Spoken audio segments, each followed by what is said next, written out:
Ladies and gentlemen, my guest today is a WWE legend.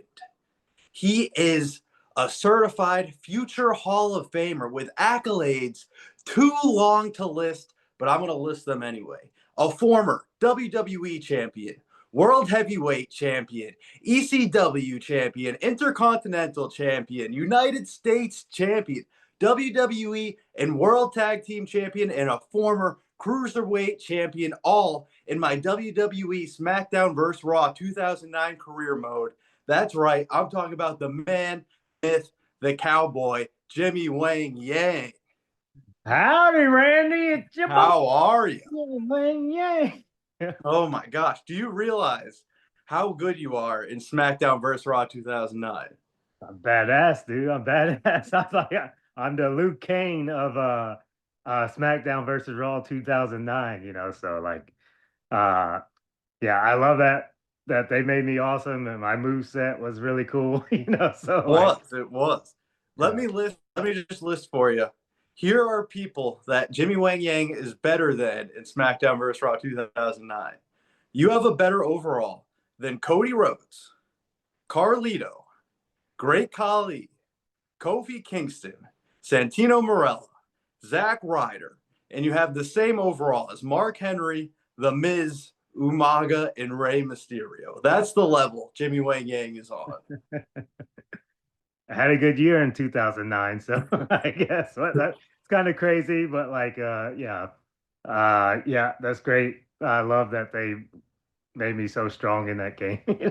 So Yeah, so I actually discovered you through the video game. I was a passive WWE viewer, but I loved the WWE video games. And then when I saw you, the Asian cowboy, I was like, that's my guy. The redneck, like, I'm going to put every title on him. How cool was it for you to be in video games, have action figures, be on national TV, just be in any kind of media? yeah, really, that's the coolest thing ever to be like as a wrestler. Like, I hope it's your goal, and I hope it's like every wrestler's goal to make it on a video game. To have action Yeah. figures, like baseball cards, be on a national TV. Like SmackDown. Like that. That's everybody. That should. I don't know. Everybody has different goals, but like I think if you're a wrestler, that should be your goals. So but it was unbelievable, and it's like when I do play with myself a lot, but like as a game, so that's pretty cool, so Yeah, yeah. Now, you did mention like I am a wrestler too, and you definitely don't know this, but we have met before. There was, and I know you didn't realize this because I had blonde hair at the time. I had a mullet, and I was just in gorilla position behind the curtain at an indie show in Atlanta, and then all of a sudden, Jimmy Wang Yang pops in just to ask, "Hey guys, has the show started yet? Are you guys the opening match? What's going on?" And me, I was like, I was like, I can't say the first word. This is Jimmy Wang Yang we're talking about. So I let the other guys talk. I didn't say a word to you. Just after the match, I ran to my girlfriend. I was like, did Jimmy Wang Yang watch my match? Did he watch it? She's like, yeah, yeah, yeah. And then she's like, I was like, okay, what did he think? Did he do anything? He's like, he sat there with his arms folded and nodded his head every now and then. I was like, that's all the approval I need. oh, And yeah. I got to tell you, I was trained by Devon and Bubba and Billy Gunn. I've had a match with Rhino. I've been involved with Butterbean. I've been backstage at AEW. I met Chris Jericho. And to me, these were all just regular guys. But when I met you, that was my mark out moment where I was just like, I'm in the same room as Jimmy Wang Yang. This is unbelievable. So I have to ask, is there anyone that gave you that moment? So Randy, that's awesome. You kind of, I don't know, you give me speechless, like telling me that out of those guys and all that kind of stuff. So that's awesome. And and I was basically like my story in the book and stuff. I was a super fan that became a wrestler. So like, and one of the chapters is heartbreak to hope. I was obsessed with wrestling, but maybe a little too much obsessive. Like, because I used to stalk the wrestlers. Yes. I found out where DDP lived, and I used to drive by his house every day. And Then one time Sting was having a movie premiere in Atlanta at the Fox Theater. And I was like, he's gonna be there. I'm going, like I went and I watched this B movie and I don't remember it, but I know it wasn't really that good. But anyways, when the lights came up, they had a whole row of WCW wrestlers. I was like, oh my God, they're right there. There's nobody blocking me, So I'm like, oh my God, there's my hero. Sting is my hero. There he is. Oh my God, there's Lex Luger, Buff Bagwell, Disco Inferno. So I run down the aisle, like, oh man, I'm gonna meet him. I'm gonna meet him. And then I go up and like I'm tapping Lex Luger on the shoulder and say, hey Lex, can I get a picture? And he turned around to me and it's like, hey kid, I don't touch you like that, so don't touch me like that. And it's like, oh, man, kind of like stabbed me in the heart, Yeah. kind of ruined the whole movie. Like I don't know. It really affected me. It was really bad, and I did get to meet Sting, but I was so torn up about Lex Luger that I didn't really enjoy the time I met my hero. Yeah. Yeah. So, That's not to trade stories and everything, but my first time meeting Billy Gunn in training, it was the day after I just learned pro wrestling etiquette, go up and shake everyone's hand. And so Billy Gunn's in there leaning on the ring. I'm like, okay, I have to go up and shake his hand. All right, I'll do that. Like, that's fine. So I go up, I say, hey, Billy, nice to meet you. I'm Randy. I go to shake his hand. He just looks at me, hits his vape, just brushes me away. And I'm like, okay, nice to meet you. See you in class. And then obviously I learned that's kind of Billy's humor, but he just messes around with people. But in that moment, I was like, okay, uh, not everyone's that friendly here, but yeah, well, I tell you another story because we kind of went into it about stalking the wrestlers because like DDP lived in like this kind of life-changing story for me. So like that DDP lived in the next county, right? Because one of the kids at my school said, "Hey, yeah, we have a wrestler that lives in our neighborhood," but they didn't tell us what house it was. So like when I was like 16, me and my friends like we're gonna find him, like this is our plan. We're all gonna dress up as wrestlers and go to every single house until we find them.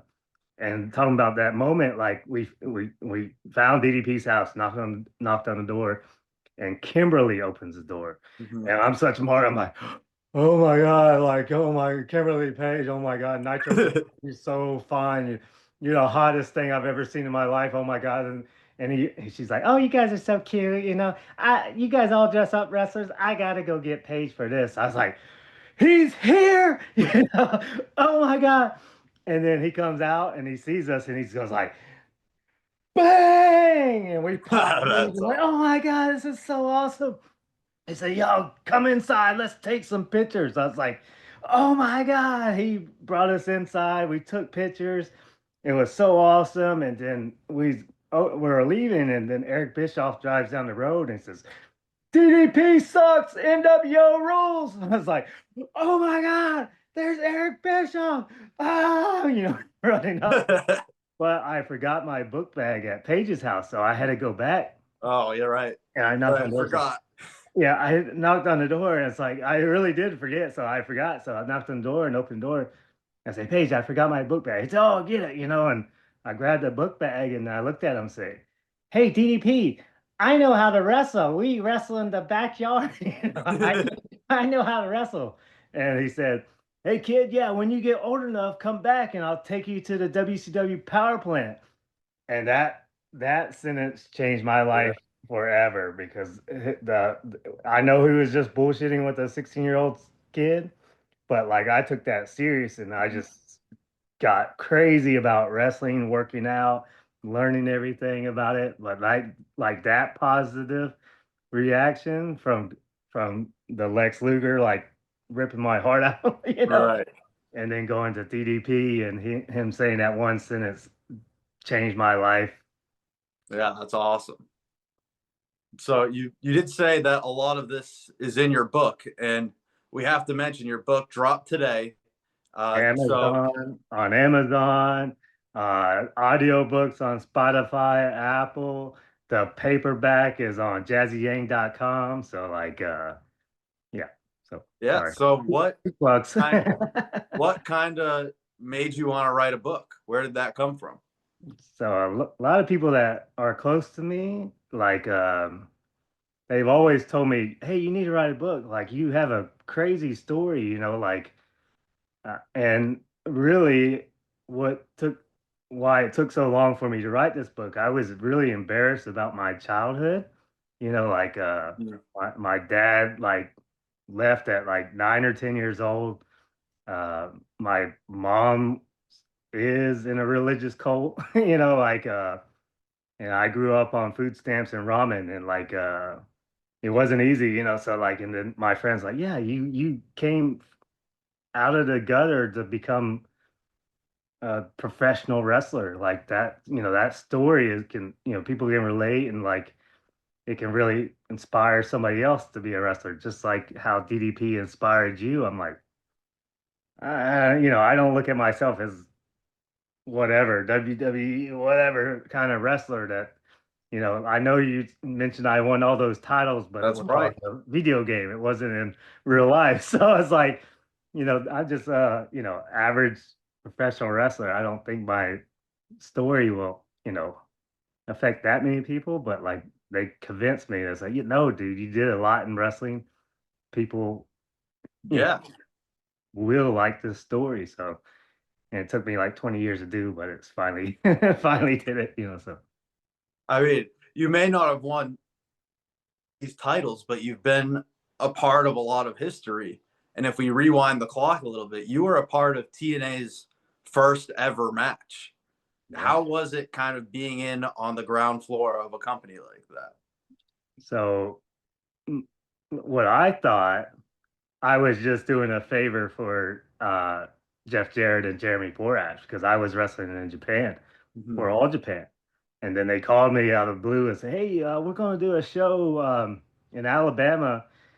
Do you want to can you be a part of it?" So I checked his calendar. It's like, "Yeah, I'm in town. So yeah, I'll come down and do a show." But I like those guys in WCW. So like, I didn't know it was going to be as big as it was. Like I remember pulling up to the Von Braun Center and they had all the studio trucks in the back. I'm like, whoa, this is not an indie show, this is not Yeah. an indie show. This is kind of big. But then I walk in, I'm this all Japan wrestler. I'm this strong style wrestler, I'm like, oh, I'm gonna show them what's up tonight, like show them, and then I remember when Rick Michaels, the Seamster, came up to me and said, "Hey, I got your costume." I'm like, costume?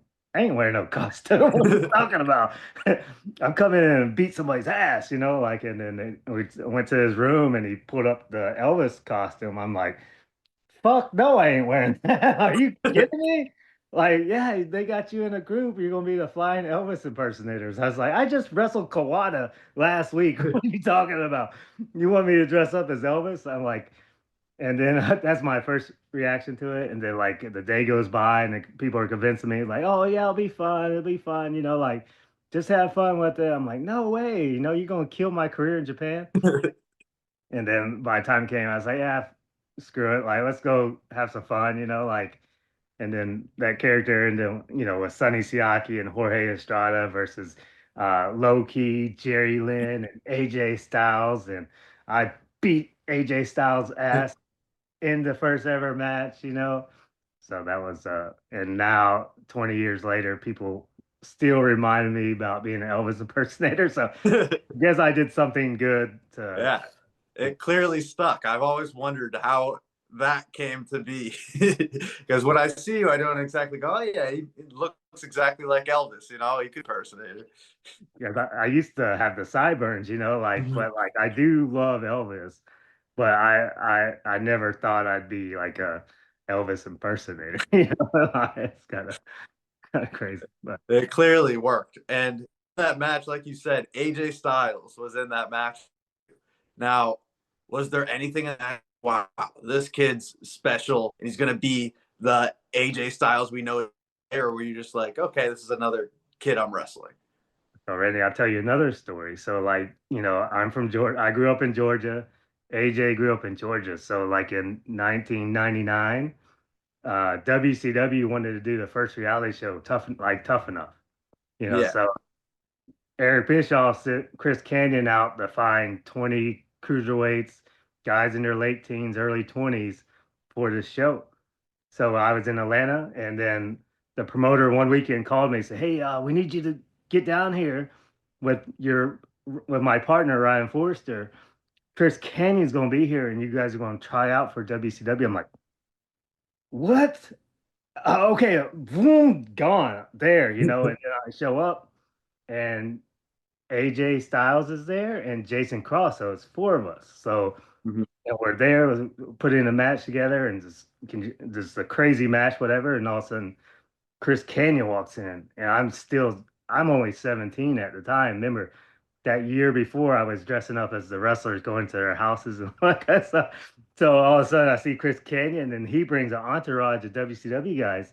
I'm like, oh my God, there's Ron Reese, there's Raven, there's Disco Inferno, and like these guys are here to watch us wrestle. Like, oh my God, this is crazy. And so we have the match, and it was insane. I don't, just thinking of us being that age and flipping all over the place. But Yeah. then, after, you know, we talked to Canyon and stuff, and he's like, yeah, it took a few weeks, but then Canyon's like, yeah, we're going to hire you and Ryan and AJ and Jason Cross for my tryout for WCW me and AJ was a team versus Ryan and Jason. And we all got offered contracts at WCW. This is 99. Uh, I didn't even read my paper. I just signed.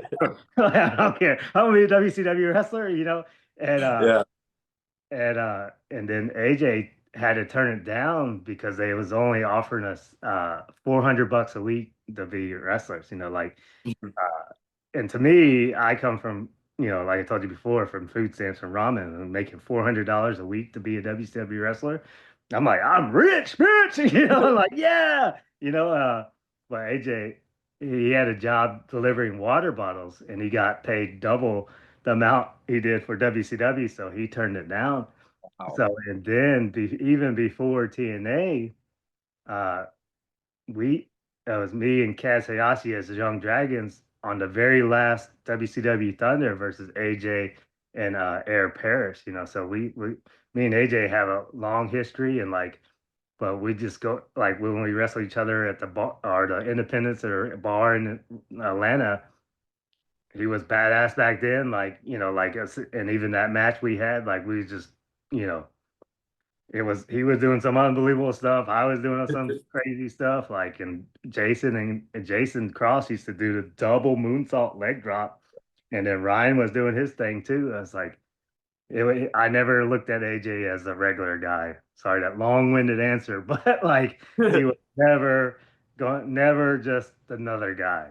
So Yeah, summing up pretty phenomenal, right? But so you've kind of jumped from promotion to promotion, and then you had a stint in WWE. When you came back to WWE, you ended up being, instead of Akio, you were Jimmy Wang Yang. Now, I need to know whose idea was that? Was that something you pitched to the office, or was that something that was brought to you? so here comes another long-winded answer. So like this is another crazy story. Like basically me trying to get laid turned me into Asian redneck. So so uh I was in Ring of Honor at the time. I was, doing a really cool angle with the actor Taimak, the Last Dragon, the Bruce Leroy guy. I was having a great time there. I wasn't expecting to go back to WWE, but I started talking to this really hot blonde. She was on the Diva Search and stuff, and she liked wrestling. I was like, and then WWE was coming to Lexington, and I lived in Cincinnati, so I was like, oh yeah, I'm gonna hook this up tonight. Like you want to go to the pay-per-view? I'll hook up the tickets, and we'll have a good time, all that kind of stuff. So we go down to Lexington, so I have to go to the backstage. So like I just worked with this company for the last 2 years. I know everybody, so I go in the back, and I'm trying to find Steve Rubin, the ticket guy, because he used to hook it up. And I'm standing there, and Vince is walking down the hall, and we cross paths, and he sees me, he's like, Jimmy, where the hell you been? I was like, um, you fired me? You know, what? I did? Oh man, we gotta talk about this. I gotta do this rehearsal, but we're gonna talk about it. Stay here, I'm gonna be back. You know, I'm like, what? Just no, I didn't realize he fired me, you know, but it's only been a few months, you know. But like then I was like, he runs a 1 billion-dollar company, you know. He every day he has so much on his plate. Yeah. So you know, I wasn't that important. I was a velocity king at the time. So like you know, like yeah, okay, makes sense. So then I go to catering and I'm like eating a steak, and then like a few people come up and they say, Jimmy, hey, what are you doing? I'm like eating a steak. You know, I say, hey, can we use you at ringside real quick? I was like, yeah, sure. You know, so I go to ringside and it's the pay-per-view Vince versus God. I don't remember the name of it, but like something involving the Spirit Squad and Shawn Michaels. Mhm. And the Spirit Squad was going to toss Shawn Michaels up in their finishing move and go through a table. So they wanted to make Shawn feel comfortable. Say, hey, Jimmy, can you take this bump? I'm like, if I can get those tickets, you know, like whatever, you know. So I slide in the ring, and then Michael P.S. Hayes said to Vince, say, hey, you know, should we let Jimmy do it? He's not under contract. He should be under contract. Let him do it, you know. And then they tossed my ass in the air, 20 feet in the air, and went through the table. And then, how was it? I'm like, it was a bump. You know, he didn't kill me, you know. So Sean, I think you'll be okay to do it.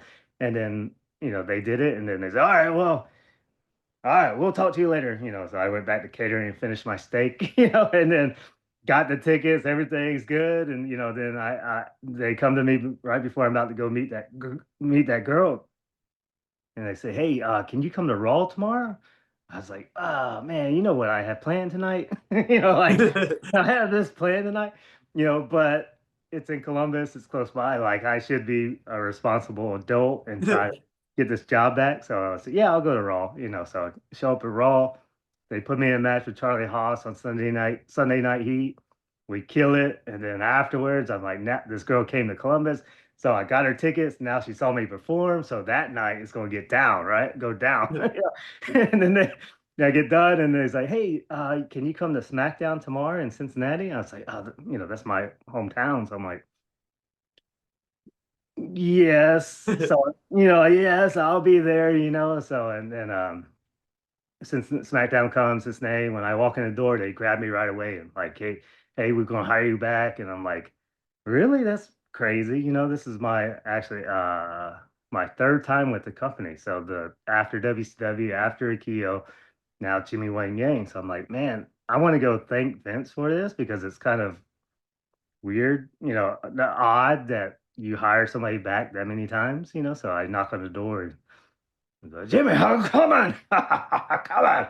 You know, I say, hey, Vince, I just want to thank you. So, I didn't even realize you was fired. But anyways, you know, last time I didn't let you talk because you're this Korean dude that grew up in Georgia. You know, well, now we're gonna make a negative positive. I'm gonna make you the Asian redneck. That's funny. And your name's gonna be Wang Yang because it rhymes. Jimmy Wang Yang. That's hilarious. I was like, I told him, I was like, as long as that check comes every Monday, I'll do whatever you want. You know, he's like, oh, good. Now get out of my office. I was like, close the door. I was like, that was the weirdest, you know, conversation I've ever had with anybody in my life, you know, and definitely it being that guy, you know, and his reactions and how he that laugh and stuff. It was crazy. So that's how Jimmy Wang Yang came about because your boy was trying to get laid one night. You know, so, yeah. Now, how involved were you with the theme song, the iconic Jimmy Wang Yang theme song? See, I know a lot of people like it, and they're really it's iconic, you know. Like I didn't like it, you know. Like I liked like if I'm like on the porch, like you know, hanging out, I like it. But when I'm wrestling, I need something to fire me up, you know. And it's so bluegrass Kentucky Yeah. music, so it's kind of slow. I'm like, man, I can't get fired up to the song, you know, like you know, but then I actually met the guy that sung it, and he was what did he win? He won some kind of Hank Williams Jr. like Oh my gosh. song or something, and but he did a great job, and they did a good song, but it just wasn't. I personally don't think it was the best fighting song.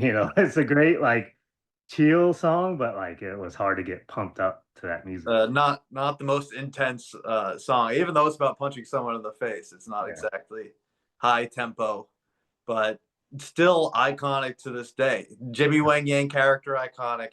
Jimmy Wang Yang song iconic. And what's coming up in 2026 is the Royal Rumble in Saudi Arabia, where in the Royal Rumble they bring back iconic wrestlers, and in Saudi Arabia events they bring back iconic characters. So is there a possibility we could see the iconic Jimmy Wang Yang as a there's Royal Rumble surprise? yeah, there's been a possibility for the last few years, so like just things haven't worked out, but like you know, you never know. Never know, never know. And let's say in these hypothetical situations, um, is there anyone in WWE that you see and you're like, if I came back there, that's who I want to have a match with? Yeah, definitely AJ, like because like we have such history and like I'm really actually undefeated against AJ. Like there's another trivia question for you, like he's never beat the Yang, so like WCW, TNA, wherever else, but never in WWE. So but that's my boy, my Georgia boy. So like that's who I would like to Mhm. have like finish the story, so. Well, you have a higher overall than Cody Rhodes, so I think you deserve to finish your story too. You And know, that's the thing. I mean, okay, we'll go with Cody too. Like, me and Cody, we grew up in the same county, right? Like, but he lived on this side of the tracks. I lived on this side of the tracks, Mm. So like he got, that's the Cobb County and like I don't know what it was, a WrestleMania or something, and he was like shooting basketball, throwing baseballs and footballs. I was like, oh my God, dude, you're embarrassing Cobb County. Come on. Like, we got Big Boss Man, we got me, we got Xavier Woods, and you go over here can't even throw a baseball. Like, like, get out of here, but we do need to have like who's the king of Cobb County, Georgia, Mm. Jimmy Yang or Xavier Woods or Cody Rhodes or the Armstrongs, but that'd Mhm. be fun, so. And then to broaden that scope, you're still relatively active on the indie scene. Is there anyone on the indies that kind of catches your eye and you're like, that's a guy that either I'd be willing to still step in the ring with, or that's a guy that I can see being a big star in the future? Yeah, that's Randy Wentworth. Like, I will beat your ass. I know you've been calling me out, That's right. you want this, you want the smoke over here? Like, yeah, I don't think you do, like, but like I have backup too. So like if you come up to Georgia, you got to deal with me and the prettiest and the meanest and the baddest mofo no down around here, Jazzy Yang. So she's a show Yang of wrestling. So, you know, if you somewhat get lucky and get the best of me, just make sure you watch your back, All right, I keep eyes on the front and back of my head, I guess. But I still want that challenge. I'm still throwing it out there. I'm going to keep doing it until I get it, no doubt. Oh, I will beat your ass, baby. I beat your goofy looking ass. Damn, calling me out. Uh, all right, let's to almost wrap this up. I just want to know, you have, in my opinion, you already know you're the best cowboy wrestler out there, but there's so many cowboy wrestlers nowadays. What is your Mount Rushmore of cowboy wrestlers? Yeah, first you gotta go with Stan Hansen. Mm-hmm. Like Stan Hansen's the OG. Like he's badass. Like I don't know if a lot of people know his WCW stuff, but if you watch his Japanese stuff, that dude's an icon. He's unbelievable over there. You know, um, and I gotta go with Cowboy Bob Orton. Like the one that In he the name. yep. Who else? Do you consider Jeff Jarrett a cowboy, or what do you think? He wore a cowboy hat. I think that solidifies him. Yeah. So I put Jeff Jarrett, like so Stan Hansen, uh, Bob Orton, Jeff Jarrett, and JBL. Yeah. Yeah, that's a great list. I don't know why you didn't put yourself on there, but I think those are some four strong contenders. Yeah. So like I'm like a redneck instead of a cowboy. So it's kind of like I don't know. So so I don't. To me, it's if you wear the hat, that's your mark of a true cowboy. Plus, I think I heard it in the song, which maybe that's why you don't like it as much. Yeah. Yeah. But to kind of go a little more introspective, you wrote this book, kind of detailing and laying out your life. What was that experience like, looking back on everything, and are you happy with how everything turned out? So it's just it was hard, like it was hard to put pen to paper, right? Like, and then I got finished with it, and I just read it over and over again, and I realized I have a lot of trauma. So man, I got some messed up, like that childhood was pretty messed up, like in like it was pretty difficult, but like but it's just something, but it shaped me who I am today. So I don't know, like, if it's bad or good. If I did get, you know, fed every day, maybe I wouldn't have worked as hard as I did, So like, I don't know, like, but like, there's issues with my parents and my family, like everybody says they have a dysfunctional family, but like some of these stories, I'm really like, even when I ask people, I'm like, because like everybody says, "Oh yeah, my family's crazy." So well, you know, I don't remember last time I talked to my dad, like he left all of us for his new wife and he chose her over us. And then my mom being a diehard Jehovah Witness, like it's just that, I know a lot of people know a little bit about that religion, but like growing up in the household and, not celebrating birthdays and holidays and stuff, and like, and never understood it as a kid, like people ask, like, your parents don't say happy birthday to you? They're not happy that you were born on this day? I'm like, I guess not. Yeah. Like, so I like, but it always affected me as a kid, I don't, like, as, I still have that bothers me now today, but that's Mhm. why my daughter and my nieces and nephews, I try to throw them the biggest birthday parties ever. Awesome. And, but then just, I don't know, but it's, yeah, it's difficult childhood, but that fueled me to become whoever I became, so Mhm. I don't know. Yeah, it's always difficult having to basically like to put that pen to paper. You basically have to re-experience all of that again. So Mhm. that can't be the easiest of times, I guess. Yeah. It's a lot of scars, but that's, scars make character, and I don't know if things were different.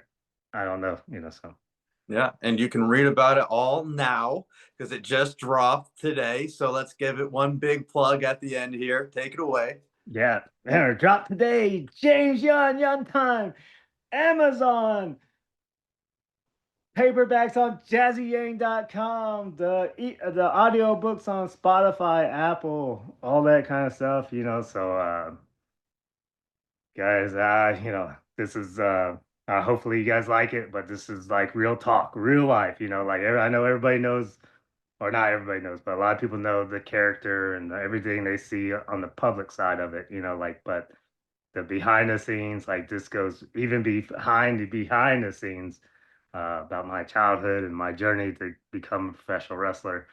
Uh, Took me 20 years, so like, hope you guys like it. So, Yeah, and all those links will be in the description of this video too. So just click away, buy the book.